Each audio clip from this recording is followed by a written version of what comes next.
সম্পর্কে আলোচনা করব। কি হয় এই ডুওপলি মার্কেটস? ডুওপলি কথার অর্থ হচ্ছে মার্কেটে যখন দুজন মার্কেট লিডার থাকবে তারাই সমগ্র মার্কেটটাকে কন্ট্রোল করবে। তো এই ধরনের মার্কেটকে বলা হয় ডুওপলি মার্কেটস। তো এক্সাম্পলস এর মাধ্যমে এরকম দেখাবে যে টেলিকমিউনিকেশনস এর ক্ষেত্রে জিও আর এয়ারটেল, অনলাইন ফুড ডেলিভারিতে সুইগি আর জোম্যাটো, অনলাইন ব্যাংকিং এর ক্ষেত্রে ভিসা মাস্টার কার্ড, ফোনের ক্ষেত্রে যদি প্রসেসরের কথা দেখি তাহলে আইওএস আর অ্যান্ড্রয়েড, যদি আমরা ট্রান্সপোর্টেশন এর ক্ষেত্রে দেখি ওলা উবের, বেভারেজ আইটেমের ক্ষেত্রে যদি দেখি পেপসি আর কোকাকোলা। তো এই ধরনের যে মার্কেট গুলো থাকে এই দুইজন লিডারের দ্বারাই নিয়ন্ত্রিত হয়।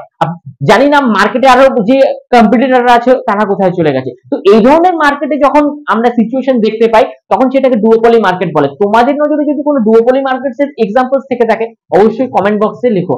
ডুওপলি মার্কেটস এর ডিটেইলস ভিডিও আমরা প্লেলিস্টে করে রেখেছি, তোমরা যাও আর ওখানে দেখে নাও। Thank you.